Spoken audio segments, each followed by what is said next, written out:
نن به سره په دې باندې جی اول خبرې کومه کومه چې موجوده ټکنالوژي ده د دې متعلق څه حقایق کېدای شي ډېر خلک وي چې هغه نه پېژني هغوی ته دا پته نه وي نو نن به سره جی په دغه باندې اول خبرې کومه او دغه به درته جی ویمه چې نن دغه ټکنالوژي او دغه متعلق به جی نن دغه حقایق په دغه باندې به خبرې کوو شاید زیات تر خلک نه پېژني هغوی ته دا پته هم نه وي نو دغه جی کمې خبرې دي او داسې څه دي چې په دې باندې به نن مونږ خبرې کوو دغه خلک چې دغه پته ورته نه وي دغه نه پېژني نو اول نمبر دا چې په 1989 کې د برطانوي ساینسدان ټیم برنرزلی د ورلډ وایډ ویب پروګرام ایجاد کړی او اولنې ویب سایټ یې شایع کړی دا چې د ټولو نه اولنې ساینسدان و دویم نمبر د موټرولا په 1983 کې د دنیا اولنې موبایل فون ایجاد کړی کوم ته چې دینا ټیک 833X نوم ورکړی او دا یو وایرلس فون و کله چې هم دا مارکیټ ته رالی نو په هغه ټیم کې د قیمت 3995 ډالر و کوم چې به د 10 منټونو پورې کار کاوه نو دا د دنیا اولنې موبایل فون و که نن سبا موږ دغه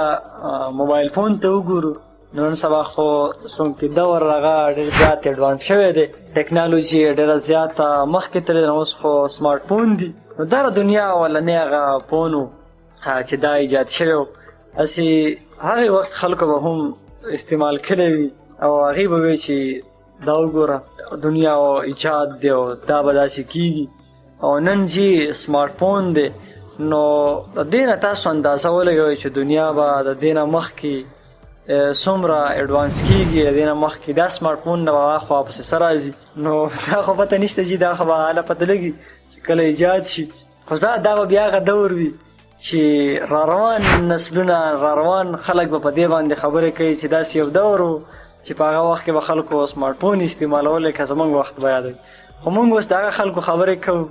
کومه به چې موبایل فون استعمالول نو دا چې د دنیا اولنې موبایل فون و کوم چې په 1983 کې موټرالې ایجاد کړی و دغه خو چې د دنیا اولنې موبایل فون و ریکن ریسرچ لیب او فوجسټو په 2020 کې سوپر کمپیوټر تیار کړی دی پوګاکو د IBM سره د سوپر کمپیوټر د دنیا طاقتور کمپیوټر هغه شاته پرېښودی دي او دا کمپیوټر په امریکا کې جوړ شوی دی دې کمپیوټر په 2022 کې دغه سوپر کمپیوټر IBM کمپیوټر ته ماتې ورکړې ده یعنې اوس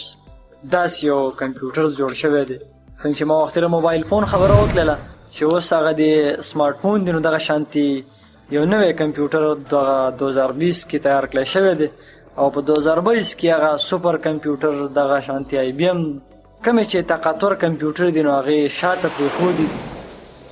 بل دا چې اسټنفورډ ریسرچ انسټیټیوټ SRI ډکلس انجلبرټ اولنې کمپیوټر ماوس جوړ کړی و اولنې کمپیوټر ماوس اسټنفورډ ریسرچ انسټیټیوټ د SRI ډګلس انجلبرټ اولنې ماوس د جوړ کړی و ډګلس انجلبرټ په 1960 کې اولنې کمپیوټر ماوس باندې کار شروع کړی او دغه کمپیوټر ماوس چې دا اول د جوړ کړی و